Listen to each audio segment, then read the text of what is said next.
Jangan lemparkan mutiaramu kepada anjing. Matius 7 ayat 6. Kita akan belajar firman pengajaran Tuhan supaya kita paham dengan firman Tuhan dan kita mengerti menghidupinya. Jangan lemparkan mutiaramu kepada anjing. Matius 7 ayat 6. Mari kita baca bersama-sama. Jangan kamu memberikan barang yang kudus kepada anjing, dan jangan kamu melemparkan mutiaramu kepada babi, supaya jangan diinjak-injaknya dengan kakinya, lalu ia berbalik mengoyak kamu. Katakan amin untuk kebenaran firman Tuhan. Haleluya. Nah, ada kata mutiara di sana. Ya, kita tahu mutiara adalah sesuatu yang berharga. Jadi kata mutiara di sana itu adalah perumpamaan untuk hal yang berharga. Ya, untuk hal yang berharga termasuk juga kekudusan. Jadi kekudusan itu sesuatu yang berharga yang diumpamakan juga seperti mutiara. Jadi bukan hanya soal kekudusan, segala sesuatu yang berharga itu tidak boleh diberikan kepada anjing. Salam. Ya. Sesuatu yang, lihat judul perikopnya apa? Judul perikop di atasnya. Iya, makanya saya katakan tadi hal yang berharga. Uang juga berharga, harta juga berharga, pokoknya sesuatu yang berharga, termasuk kekudusan. Ya, termasuk kekudusan. Jadi jangan diberikan kepada anjing. Jadi anjing yang dimaksud di sini juga adalah kata perumpamaan. Jadi anjing yang dimaksud di sini bukan anjing peliharaan. Ya. Bukan B1, tapi ini kata perumpamaan kepada manusia yang bagaimana sehingga disebut anjing. Ya. Dalam ibadah keluarga sudah saya jelaskan, salah satunya ciri-ciri manusia anjing adalah manusia penjilat, karena anjing itu tipenya penjilat. Angkat tangannya penjilat. Salam. Jadi hati-hati penjilat itu jadi jangan mau jadi supaya jangan ya benar. Ini firman Tuhan. Ini kita live. Kiranya yang mendengarkan tidak berpikiran negatif, tapi saya sedang menjelaskan kebenaran firman Tuhan, tapi itulah Tuhan. Ya. Tujuan daripada kebenaran firman Tuhan adalah untuk mengoreksi kita supaya kita juga benar-benar jadi manusia yang sesungguhnya. Jangan sampai tubuh manusia, casingnya manusia, tapi dalamnya anjing. Iya, perilakunya, karakternya anjing, penjilat. Anjing kan masih ingat-ingatnya Lukas 16 ayat 21. Ayo, Lukas 16 ayat 21. Di sini dikatakan, dan ingin menghilangkan laparnya dengan apa yang jatuh dari meja orang kaya itu, malahan anjing-anjing datang dan menjilat boroknya. Menjilat. Jadi memang tipe anjing itu, salah satu ciri khas anjing itu penjilat, suka menjilat. Ya. Jadi hati-hati. Kalau di dalam dirimu ada karakter suka menjilat. Saya sampaikan sekali lagi, ini firman Tuhan, bukan bahasa kotor atau bahasa kasar, tapi kata perumpamaan. Jadi diumpamakanlah manusiaan anjing. Amin, saudaraku. Tapi kita yang ada di dalam ruangan ini nggak ada. Kita yang ada di tempat ini tidak ada penjilat. Amin. Sudah bebas. Iya.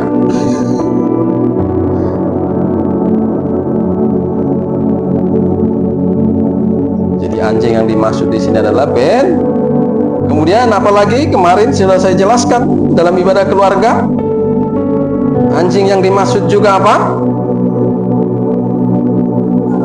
Manusia pemalas. Anjing itu kan pemalas nggak anjing? Apalagi udah makan. Habis makan tidur dia itu nyantai, tengkurap. Bukan berarti nggak bisa tidur, berarti Pak Game kalau saya habis makan tidur berarti anjing. Enggak juga. Bisa tidur, artinya dalam artiannya, ya itulah karakter anjing. Ya, pemalas. Ayo lihat Yesaya 56 ayat 10. Ini gambaran gitu loh. Jadi kalau saudara masih ada yang pemalas-pemalas, awas. Jangan jadi makanya jangan jadi pemalas. Kita Amsal juga bilang nggak boleh jadi pemalas. Ya, memang Tuhan itu nggak suka lihat pemalas. Jangan saudara kira, makanya saya bilang Tuhan itu bukan Tuhan kita yang sembarangan. Dia selalu menilai kita. Dia nggak suka melihat orang pemalas.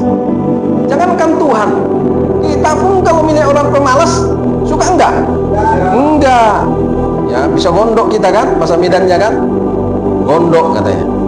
Ya, Yesaya 56 ayat 10 dikatakan di sini, mari sama-sama, sebab pengawal umatku adalah orang-orang buta, mereka semua tidak tahu apa-apa, mereka semua adalah anjing-anjing bisu, tidak tahu menyalat, mereka berbaring, melamun, dan suka tidur.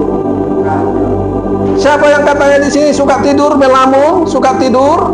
Anjing. Karena dong nusong ini tipe jong, mamulan na marangan anak, ujungnya terpuluh. Bisi musik marangan angan, terpuluh. Bisi musik song lima terus. Satu. Lenangan kita ikan. Iya kan? Makanya jangan suka orang marangan-angan burung, marangan-angan burung, menghayal tidur, melamun tidur. Biar jangan Tuhan bilang anjing. Haleluya. Jadi yang kedua apa? Pemalas.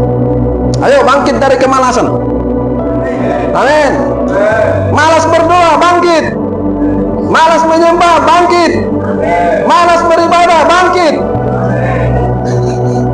Malas bekerja, bangkit. Ale ulang ni kari jurang ibadah, lah ibu si cerita nih. Tapi kan Bapak yang bilang bangkit bekerja, jangan jadi pemalas. Ya bekerjalah aku. Ya maksudnya jangan dilanggar juga ibadah. Haleluya saudaraku. Terus yang berikutnya, bagaimana itu karakter manusia anjing yang dimaksud di sini? Rakus dan serakah.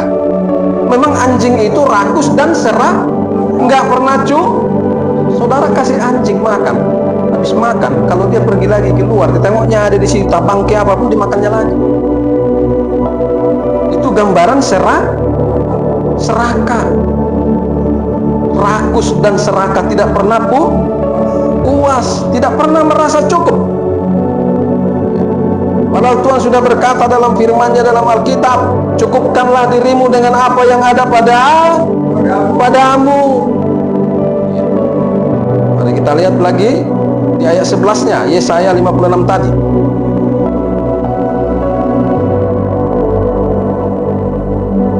Dikatakan di situ apa?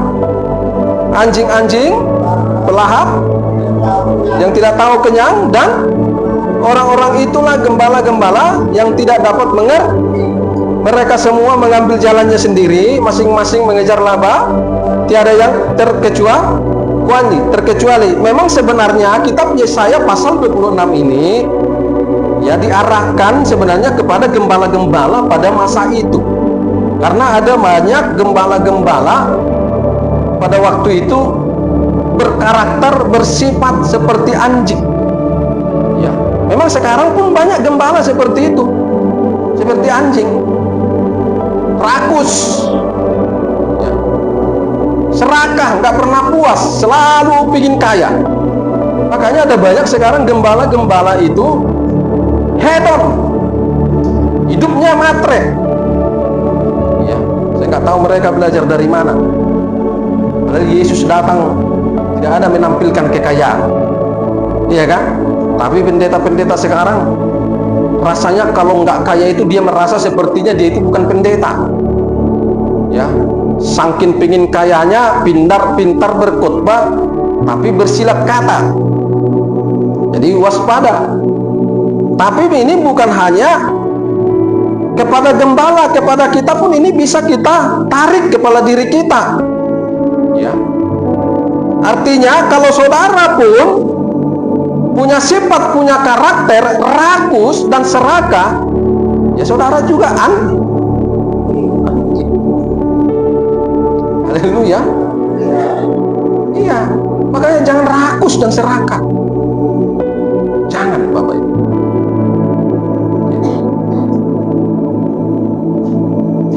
Boleh kita kaya, boleh kita diberkati berkelimpahan. Ada juga janji Tuhan berkat berkelimpahan. Tapi ada tapinya. Karena atas seizin Tuhan dan kehendak Tuhan, bukan karena saudara dikuasai kerakusan dan keserakahan. Ya, beda konsepnya. Tuhan sudah bilang, carilah kerajaan Allah dan kebenarannya, maka semua ditambahkan kepadamu. Ya, orang serakah itu mengejar kekayaan dengan caranya sendiri dan akan mengabaikan Tuhan demi yang namanya harta dan kekayaan. Tapi orang benar bukan, konsepnya beda. Dia mau kaya tapi dia nggak kejar kekayaan itu. Tapi yang dia kejar siapa? Si pemilik kekayaan itu. Itulah Tuhan. Itu yang dia cari, itu yang dia kejar. Mengejar Tuhan, mengejar kebenaran. Maka nanti akan Tuhan percayakan kekayaan. Bahkan firman Tuhan berkata, aku akan memberikan kepadamu kekayaan bangsa-bangsa. Itu disampaikan kepada Abraham.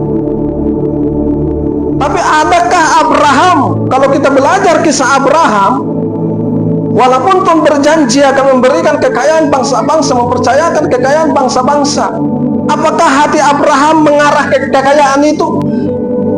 Apakah dia mencondongkan hatinya kepada kekayaan itu? Tidak. Tapi hatinya tetap tercondong kepada bapaknya, Bapak Abraham, kepada Yahweh Elohim, Jehovah pencipta langit dan bumi. Sehingga endingnya apa? Di akhir hidupnya, di perjalanan hidupnya, Tuhan menepati janjinya kepada Abraham. Dia mempercayakan kekayaan bangsa-bangsa. Makanya dia disebut Bapa segala bangsa. Haleluya. Kalau kita kan beda. Hati kita condongkan kepada harta kekayaan itu. Makanya itu yang kita kejar-kejar. Lalu supaya ini tercapai, kita peralat Tuhan. Ya kan? Kita berhamba Dia. Kita berdoa terus supaya ini tercapai. Karena hati kita ke sini. Ya. Itu bukan seperti itu pola dalam kekristenan. Kalau saudara mau diberkati dengan berkat kekayaan bangsa-bangsa, bukan seperti itu. Arahkan hatimu pada Tuhan. Senangkan hati Tuhan. Semalam sudah kita belajar. Hiduplah dengan perkenanan Tuhan. Hiduplah dengan apa yang Tuhan kehendaki, apa yang Tuhan mau, bukan apa yang kita mau. Lalu kita peralat Tuhan supaya yang kita mau itu terwujud, bukan seperti itu. Itu namanya kita memperhamba Tuhan. Salam saudaraku. Nangkap kira-kira sampai di sini. Saya akan terus sampaikan kepada saudara, stop memperhamba Tuhan. Berhentilah memperhamba Tuhan. Tapi belajarlah jadi hamba kepada Tuhan. Seperti yang dikatakan dalam kitab Roma, jadilah hamba kepada kebenaran. Jadilah hamba kepada firman, jadilah hamba kepada Tuhan. Tuhan Tuhan harus tetap jadi Tuhan, kita jadi hamba. Jangan saudara jadi Tuhan, Tuhan jadi hamba. Jangan balik-balikkan. Nanti dibalikkan Tuhan, saudara. Kalau saudara sudah dibalikkan Tuhan, ngerti kan? Sudah dibalikkan Tuhan, nanti saudara akan banyak mengalami penderitaan, banyak mengalami pergumulan yang susah diselesaikan. Saudara kebingungan, ada apa Tuhan? Ada apa Tuhan? Ya.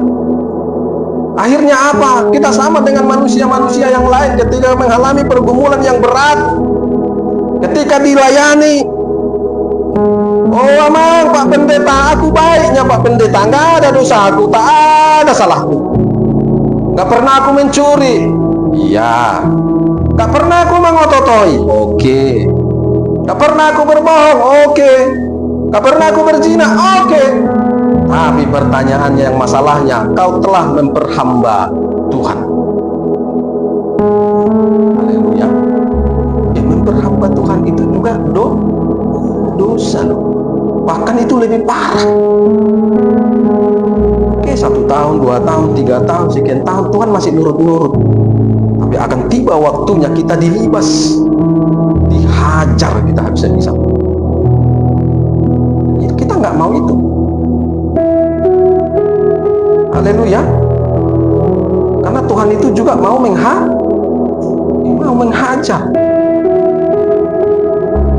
Dan nggak ada yang kebal dengan hajaran Tuhan. Kalau Dia sudah menghajar, nggak ada yang kebal. Mau pejabat, mau dukun, mau pendeta, gembala, kalau sudah Tuhan hajar, habis Bapak Ibu. Jadi mari kita hidup, jangan asal hidup. Hati-hatilah dengan hidupmu. Jangan hidup sesuka hatimu, tapi hiduplah dengan sesuka hatinya Tuhan. Apa yang ingin hatinya Tuhan, mari kita hiduplah kita di situ. Amin, saudaraku. Haleluya. Jadi jangan jadi manusia rakus dan serakah. Kemudian apa lagi? Bagaimana ciri-ciri anjing ini?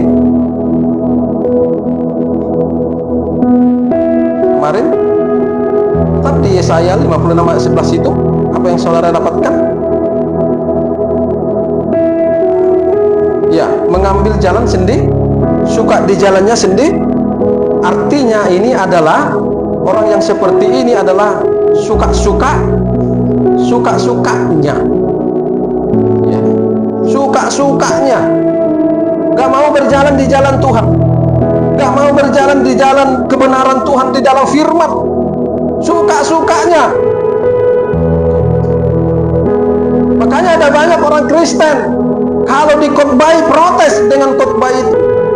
Udahlah Pak Pendeta, ngapain ngajarin saya? Saya kan tahu, ini hidup saya, ini jalan hidup saya. Saya tahu kok yang benar, saya tahu kok mana yang tidak benar. Nggak diajari pun saya tahu. Ini tipenya bahaya. Repot kalau sudah begini. Haleluya, susah.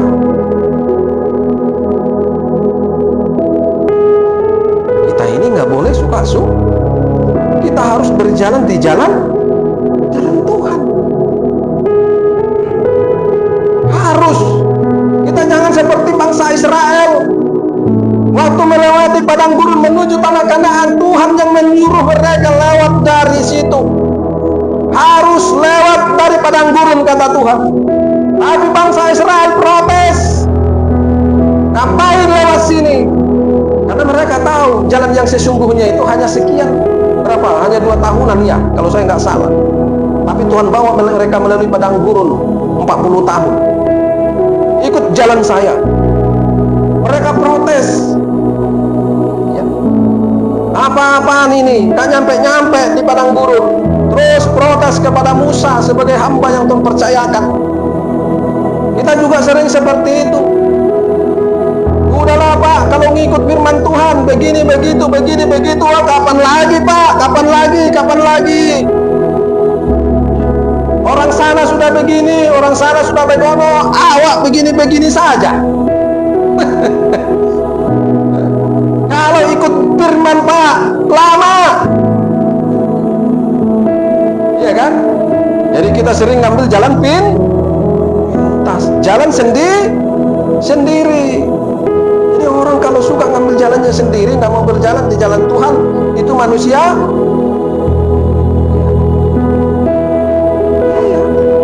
Kita nggak usah takut. Ini firman Tuhan. Kita kan sedang belajar firman. Supaya kita ini hati-hati loh. Harus hati-hati. Kita nggak boleh hidup sembarangan. Nggak boleh sesuka hati kita, sesuka pikiran kita. Ada Tuhan yang mengendalikan seluruh aspek kehidupan kita. Dia bukan Tuhan yang mati. Jangan saudara kira dia seperti Tuhan yang mati, nggak ngerti apa-apa. Dia melihat semua gerak-gerik saudara dan saya.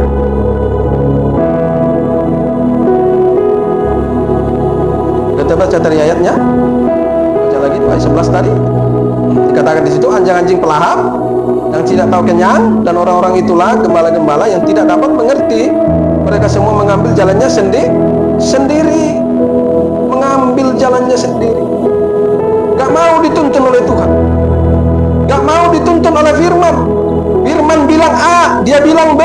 Firman bilang B, dia bilang C. Firman Tuhan bilang jangan begini, dia bilang begitu. Firman Tuhan bilang jangan lakukan ini, kita lakukan. Itu namanya berjalan di jalan sendiri. Haleluya. Tuhan bilang jangan lakukan segala kegiatanmu, apapun itu usahamu pada hari Sabat. Berhentilah, hormatilah hari Sabat. Datang kita berjalan di jalan sendiri. Oh, tergantung Pak. Jadi kalau ada urusan Pak bagaimana?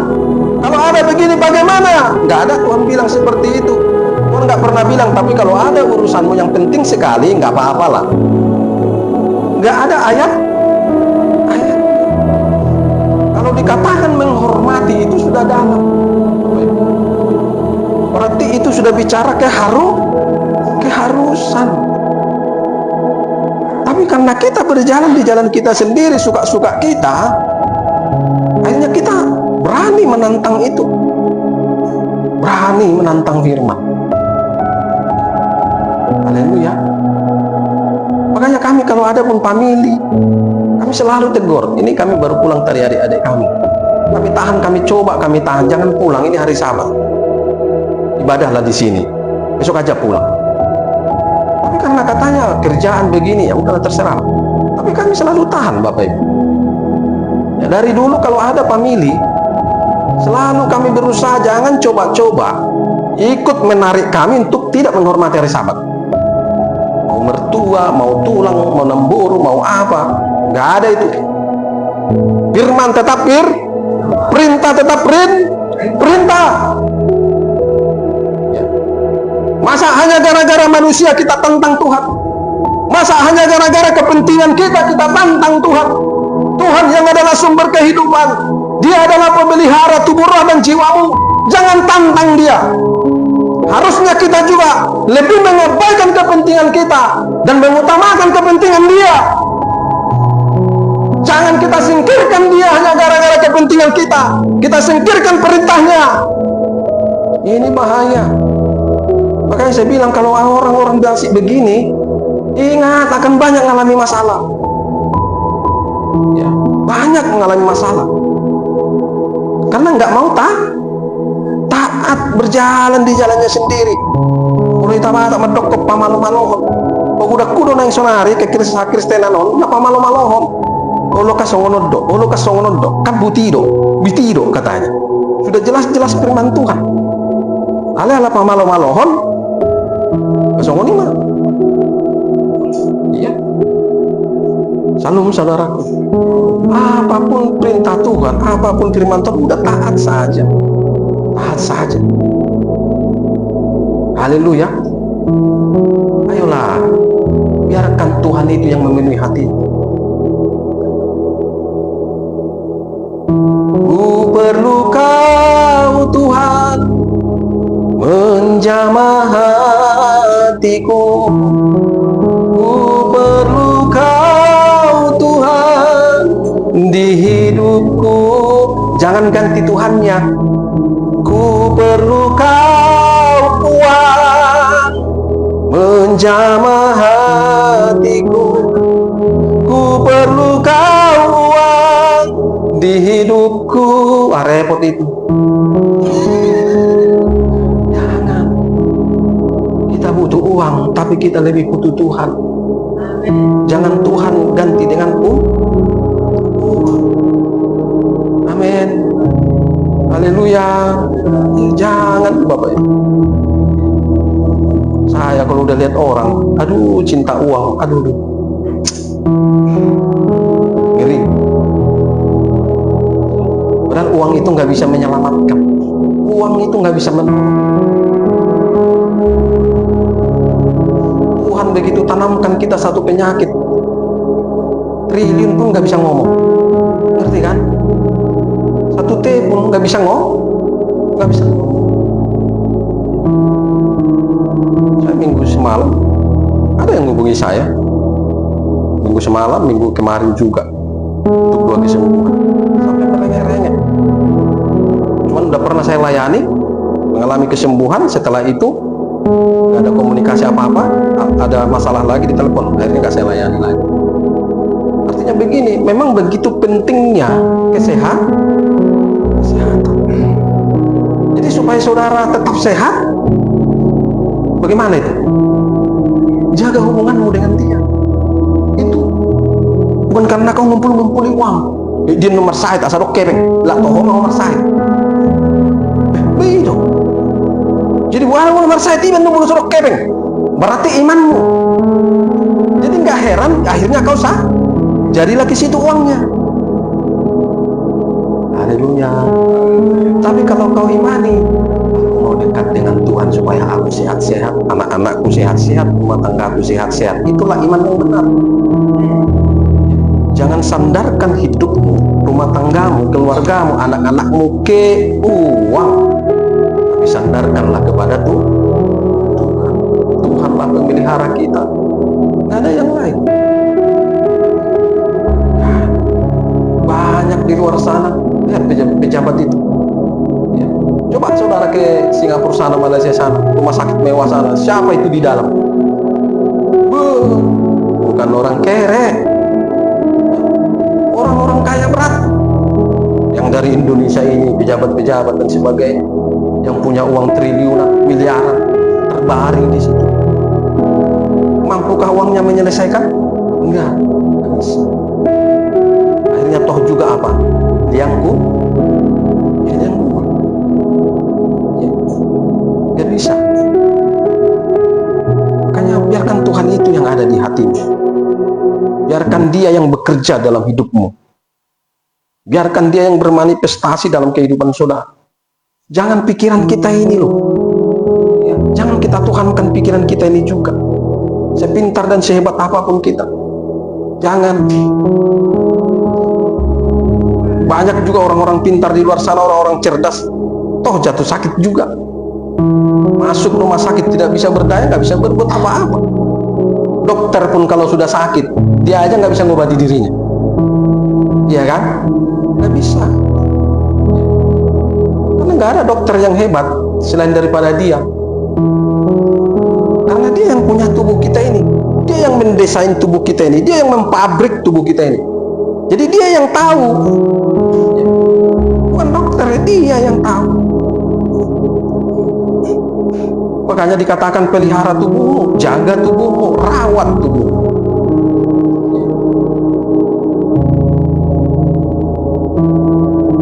Jadi mengambil jalan sendiri, hidupnya sesuka nggak mau berjalan di jalan Tuhan, nggak mau diatur, nggak mau diarahkan, paling nggak bisa diarahkan.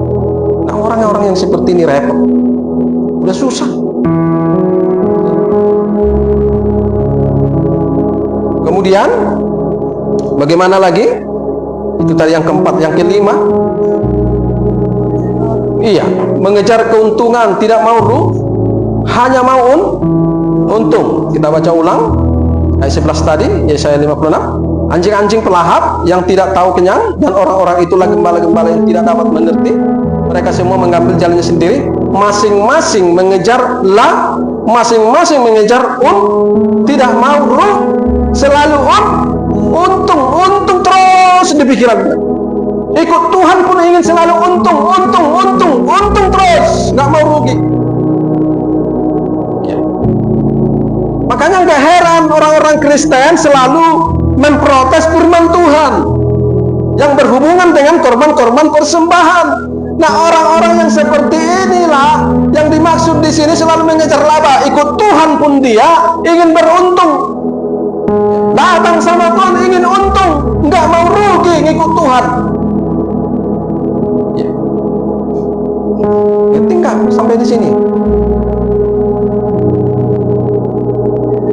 Kalau saudara masih seperti itu, bertobat. Jangan hanya mau untung aja sama Tuhan. Jangan, Bapak Ibu. Haleluya. Belajarlah memberi keuntungan pada Tuhan. Amin. Belajar. Apa yang bisa saudara lakukan bagi Tuhan, lakukan. Jangan hanya Tuhan yang aja ingin melakukan sesuatu bagi kita, kita nggak mau.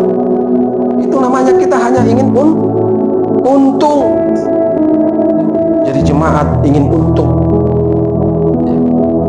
Saya paling bosan dari dulu lihat jemaat itu yang maunya disayang-sayang lah, diperhatikan lah, dikunjung-kunjungi lah. Aduh, kalau udah jemaat gini paling malas.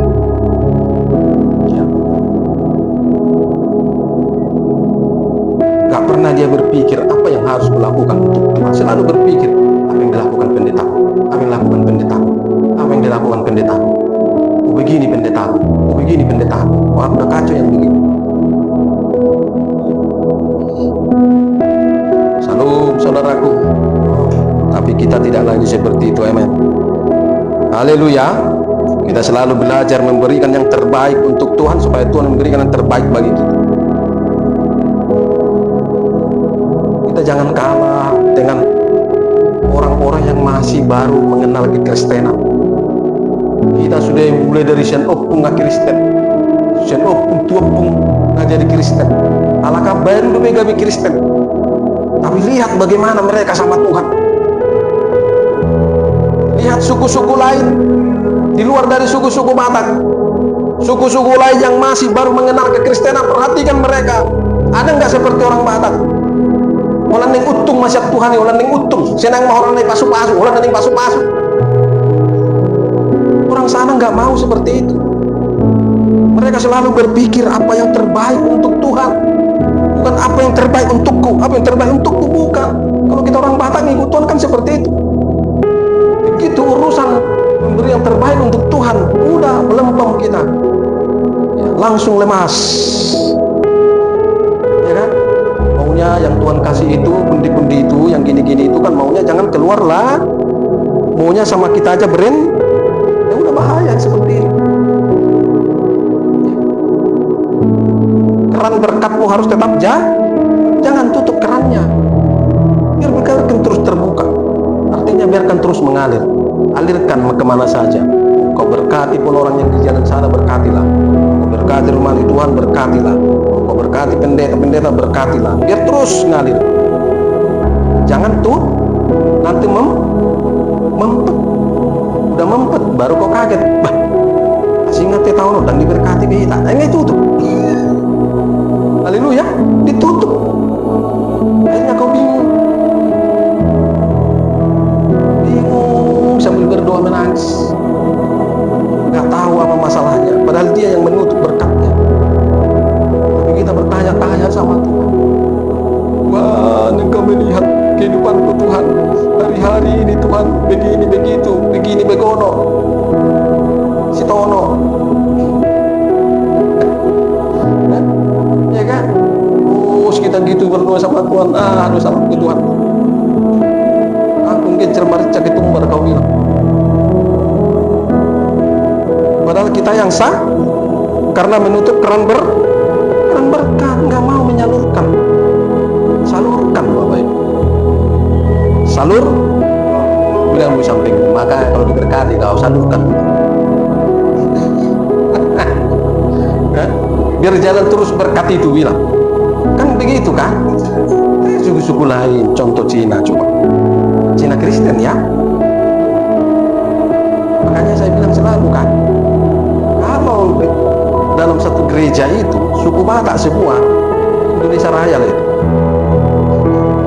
Cengap-cengap gereja itu. Tapi gereja itu akan bangkit. 1-2 orang saja suku luar masuk, bangkit gereja itu.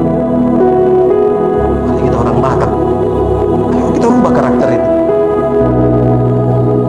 Karakter si Ulit Manggingi, si Botil Monisi, ayo kita buang. Ayolah. Saya sonok kita kan kabarau kan. Bukan nama mereng-mereng. Biar mau anak kita Batak mereng Cina kan. Palanya ada Cina kan. Kasih sibik maton nih. Waduh benung mau mamora. Mamora matok tutu api burju. Suka memberi. Boleh Amerika lagi cara kerjanya lagi santai tuh kan. Udah sok kalah kita merhui-hui masuk kosong kan. Aletong semua. Alakah santai mau pakaian rapi ya. Rapi di mana dah? Untuk bermain. Santai mana? Kau mau kerja? Oh, ya mau kok. Kerja kau. Nanti masuk duit tuh, betul. Datang dia ke gereja. Kalian nondok nemu nggak maka teh yang dia mau. Saya sedang bercerita.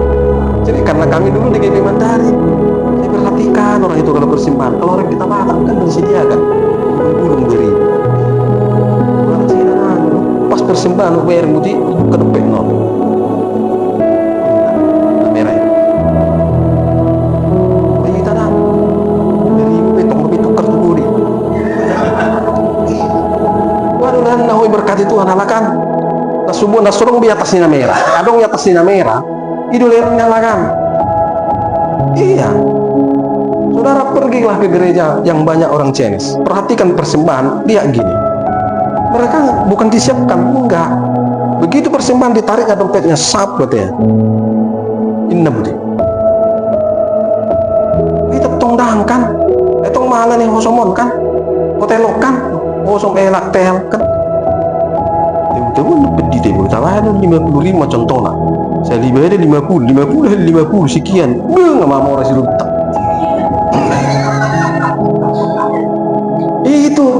Itulah mindset Batak.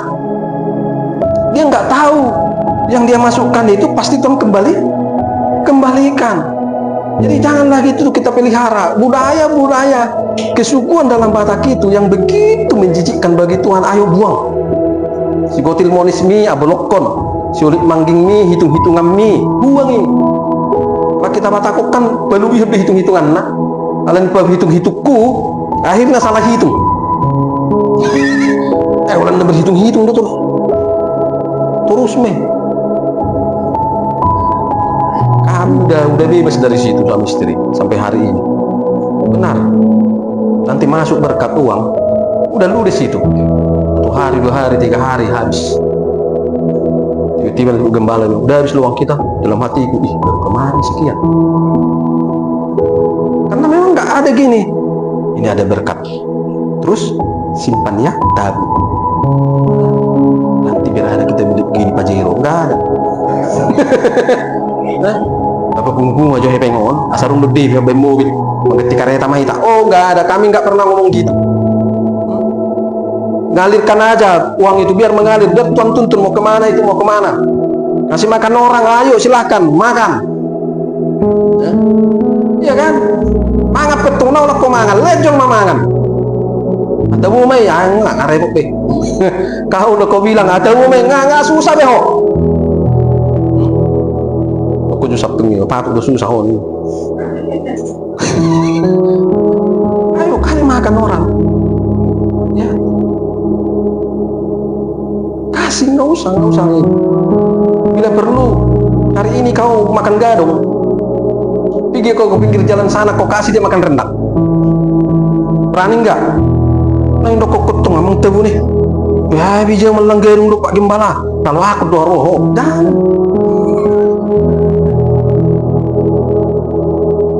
haleluya.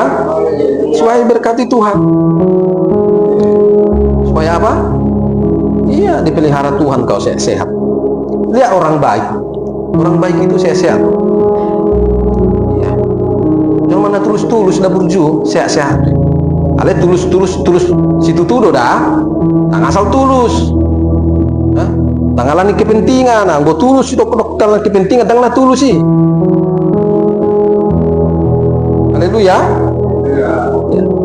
Nah, itu yang kelima tadi, mengejar keuntungan, tidak mau cari gereja, jangan cari itu kayak sekarang kan. Orang udah di power of gati bagi minyak. Perlu pandai. Ya Allah si marmate bagi boras, terlalu tuh putih. Ayo Allah dong bayar kontrakan di Jabu, lu tuh. Lu ya. Karena kami pun udah jerah yang seperti itu. Karena kami pernah mengalami itu. Habis saya dijelek-jelekkan hanya karena saya nggak bayar uang kontrakan rumahnya. Saya bilang bukan urusan uang kontrakannya. Siru bintang itu, mana ada otaknya itu. Kami udah susah, kami nggak bisa berkontrakan, nggak mau dia bantu, nggak mau dia bayar. Bah, mana ngurusak uang kontrakan di jemaat? Salam. Iya kan? Ya. Kenapa kalau kita sampai nggak bisa menafkahi hidup kita, kita kekurangan pemeliharaan Tuhan itu karena kita yang salah. Bukan pendeta yang salah, kita yang salah. Nggak mau kita hidup benar. Firman Tuhan sudah bilang orang benar akan diberkati. Berarti kalau hidupmu tidak berkati karena nggak benar. Jadi nggak usah menyalah. Ini kan menyalah-nyalahkan. Tengoklah, nggak boleh. Tengoklah, aku sakit, bahasa air metung. Ibadah lebih malas, nggak patuh sama Tuhan, nggak taat sama Tuhan. Malas ibadah. Kan Tuhan bilang ada janji dalam ibadah. Beribadahlah kepada Tuhan Allahmu, maka Dia akan memberkati roti makanan. Udah, jadi menuhurak kemangan pada gemah permingguanmu. Bagusi ibadahmu dengan benar.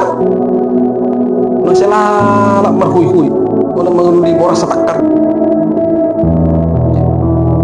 Ukit tusan. Pokoknya sampai matu enggak. Orang sana, suku-suku, misalnya orang Cina, itu hari tua umur 60-an ke atas, mereka itu santai, rumah ita padang, nama itu ada yang tong mama sari. Ada mas sari tiki poso holik na semanggil. Tiki poso kena asing-asing dulu lah. Sampai maju metong dan mati ya susah. Seperong na mati balian.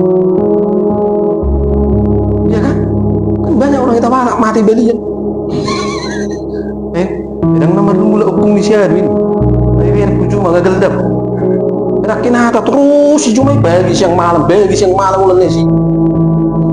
Karena kita dicekoki ajaran yang salah. Ain rono dasya kudon bulu si ulah memang. Nah, ini repot kita begini. Inilah yang mendoktrin kita. Seolah-olah Tuhan itu nggak bisa berbuat apa. Ya, hati-hati dengan doktrin itu. Itu akan memperbudakmu.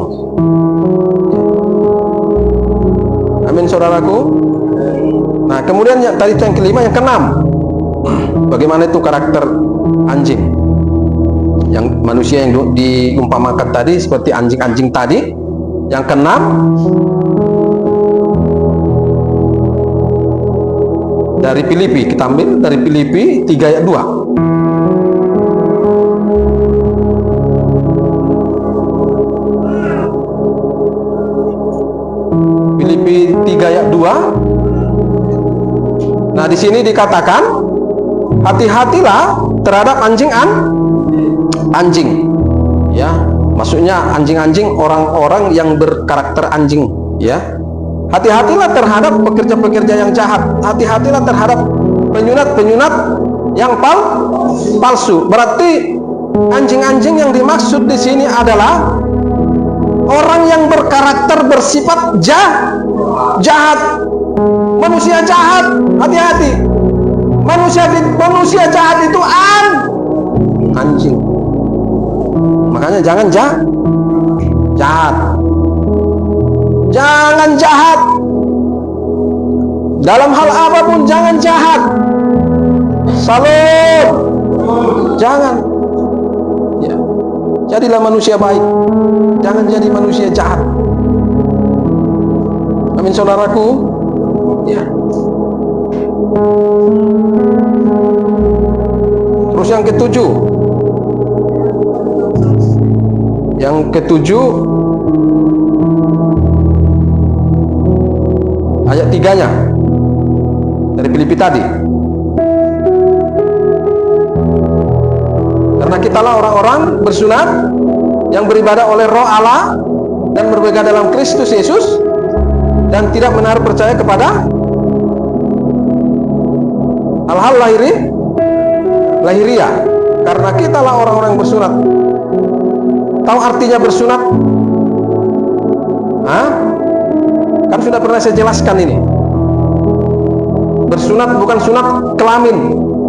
Sunat kita dalam kekristenan adalah sunat hati. Artinya hatinya dibersihkan dari hal-hal yang gak benar. Berarti ini kalau dikatakan di sini karena kita lah orang-orang bersunat, artinya adalah kita lah orang-orang yang sudah yang hatinya sudah bersih. Ya. Berarti kebalikannya dari Filipi 3 ayat 3 ini. Kebalikannya dari yang bersunat. Berarti anjing-anjing yang dimaksud adalah orang yang tidak mau bertobat. Disuruh bertobat nggak mau. Disuruh bertobat nggak mau. Ya. Disuruh bersunat nggak mau.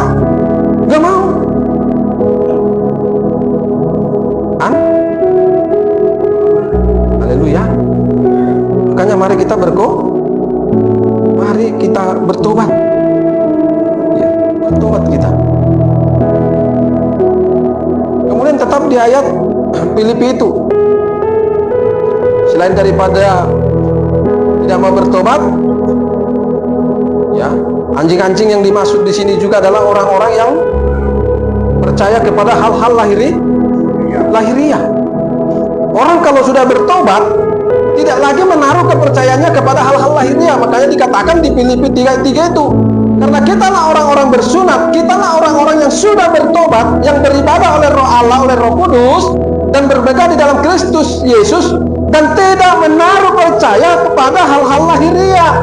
Orang sudah kalau bertobat tidak lagi menaruh kepercayaannya kepada hal-hal yang lahiriah, tapi dia akan menaruh kepercayaannya kepada hal-hal yang rohania, hal-hal yang dari sorga. Itu orang kalau sudah bertobat. Tapi kalau nggak bertobat, kepercayaannya itu ditaruh kepada hal-hal lahiriah. Ay bolo sosongonon deh, tatang mukis songonon, bolo sosongonon dan mukis songonon, songonon mas songonon. Susah. Berarti belum bertobat. Sudah bertobat beda ceritanya. Makanya saya gampang menilai orang. Cukup saya lihat kalau karakternya tetap mengarah hal-hal lahiriah. Kalau anda perdadi kalau urusan nah, tak saya ujung masuk. Benar. Sekali dia bilang udah bertobat apa mang, enggak saya. Tapi yang dia kejar terus hal-hal lahiriah. Gak ada itu. Itu bohong. Itu belum bertobat. Jadi orang kalau sudah bertobat, dia akan menaruh kepercayaannya kepada hal-hal yang rohani. Ditaruh di situ. Tidak lagi kepada hal-hal lahir. Seperti yang saya bilang tadi di awal, tidak lagi menaruh kepercayaannya kepada uang, kepada harta. Kalau nanti ada uang begini, tidak. Tapi dia taruh kepada hal rohani, bersifat rohani. Dalam hatinya berkata, kalau hubungan terus kepada Tuhan, aku percaya kok hidup akan begini, aku percaya kok Tuhan akan begini. Itu orang kalau sudah bertobat.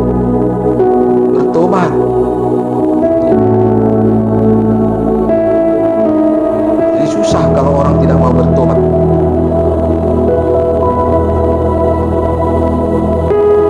Apalagi sudah tahu kebenaran, sudah tahu firman, tapi tetap juga tidak bertobat. Ini yang lebih parah. Dia hanya enak-enak dengar, suka dia memang dengar. Ini Ini sekarang lagi marak loh. Banyak sekarang orang suka dengar firman, baik dari live, senang dia, tapi hanya sekedar dengar.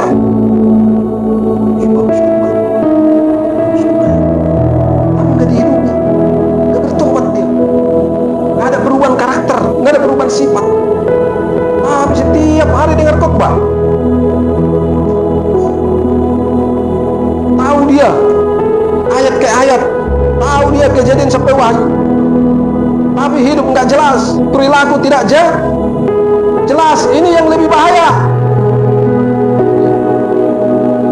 Ini yang repot manusia seperti ini. Ini yang dikatakan dalam 2 Petrus 2 ayat 20 sampai dengan 22. Nah, ini juga anjing. Ayo, 2 Petrus 2 ayat 20 sampai dengan 22. 2 Petrus 2 ayat 20 sampai dengan 22, perhatikan.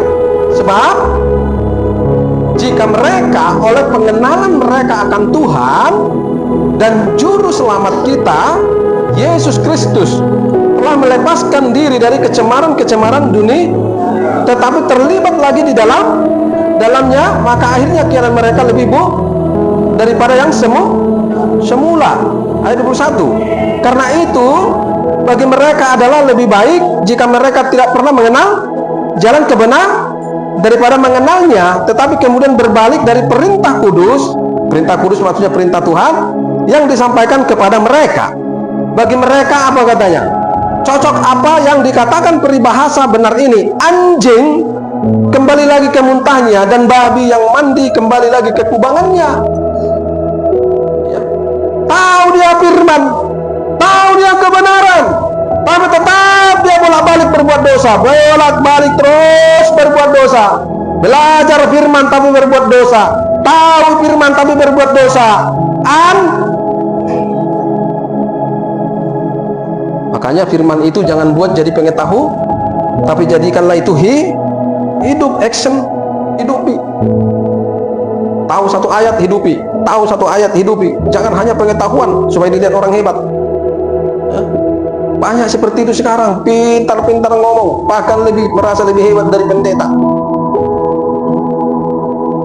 Kadang-kadang saya kalau di luar itu penginjilan, pening kepalaku, karena udah lebih jago. Begitu kita buka firman Tuhan, tahunya gitu amang, langsung dia bisa jelaskan begini katanya. Tahu dia, tapi dia ngomong, tahu nggak di depannya apa? Tua, tangan bertimus, berasap, tapi tahu dia menjelaskan firman. Waktu dia amang katanya, sambil dia merokok. Tiap hari dia membuat khotbah amang, kok babisi bikin amang, kok benih pendeta siadu. Kacau ini dalam hati. Lebih jago dia. Saya mau ngomong pun gak dikasih kesempatan, langsung di-cut. Udah tahu kok mang, sini ayatnya begini kan katanya. Jadi nggak usah ngajari katanya. Wah, tahu firman tapi nggak dihidupi, tidak bertobat. Hati-hati gitu. Harus hati-hati. Jadi tadi ada berapa poin itu tentang anjing tadi? Penjilat, pemalas, rakus, hidup sesuka hatinya, nggak mau hidup di jalan Tuhan, hanya mengejar keuntungan. Haleluya. Jahat, tidak mau bertobat. Terus apa lagi tadi? Percaya kepada hal-hal lahiriah. Nah, itu anjing. Kalau sudah anjing, nggak bisa masuk surga. Ayo, Wahyu 22 ayat 15. Wahyu 22 ayat 15. Ini sama-sama kita baca ini. Sama-sama serentak yang kencang. Wahyu 22 ayat 15. Ini ayat yang terakhir, supaya kita semua bertobat. 1, 2, 3. Tetapi anjing-anjing dan tukang-tukang sihir, orang-orang sundal, orang-orang pembunuh, penyembah-penyembah berhala, dan setiap orang yang mencintai dusta dan yang melakukannya tinggal di tidak bisa ke surga. Makanya jangan mau jadi manusiaan supaya masuk surga. Jangan jadi jangan jangan jangan hidup sesuka jangan hanya suka jangan berbuat harus jangan percaya kepada hal-hal lahiriah, tapi percayalah kepada hal-hal yang rohani. Nah, pintar kita. Salam jemaat Tuhan. Haleluya. Itulah firman Tuhan. Terkadang firman itu memang menyakitkan, tapi memang harus sakit, karena firman itu harus tajam, ya, harus mengikis hal-hal yang tidak baik yang ada dalam hati kita, harus dipotong-potong, dan itu sakit, ya, sakit. Makanya dalam kitab Wahyu dikatakan relakanlah hatimu. Makanya teruslah berkata sama Tuhan, Tuhan, ayo terus Tuhan, firman yang tajam itu Tuhan, irislah terus hati ini, buang yang jahat-jahat, buang yang kotor-kotor, buang yang najis-najis, nggak apa-apa Tuhan, aku rela gitu, ya, harus rela supaya kita semakin disempurnakan, supaya kita semakin disucikan, hidup kudus, hidup benar. Kalau tidak, nggak bisa, ya. Kalau kita hanya dengar-dengar berkat, pasu, bagaimana kita mau benar? Ya, kalau hanya berkat, nanti jadi manusia angkuh kita jadinya. Ya. Karena biasanya semakin kita kaya, semakin kita melimpah dengan berkat, biasanya makin sombong. Nggak boleh. Sudah sampaikan kepada saudara, lebih baik kita orang miskin secara harta, miskin secara lahiriah, tapi kita kaya rohani dan kita masuk surga, daripada kita kaya secara lahiriah, penuh berkat melimpah, tapi kita miskin rohani, kita masuk neraka. Mana yang saudara pilih? Lebih baik seperti Lazarus. Amin, saudaraku. Iya, bukan berarti jangan diimani, ya. Itu maksudnya supaya kita lebih hati-hati. Tapi saya percaya janji Tuhan ada bagi saudara dan saya. Kalau kita benar, pasti kok diberkati Tuhan, itu sudah pasti. Karena itu janji firman Tuhan bahkan sampai kepada anak cucu. Haleluya. Ya, demikian kebenaran firman Tuhan. Mari kita tutup Alkitab kita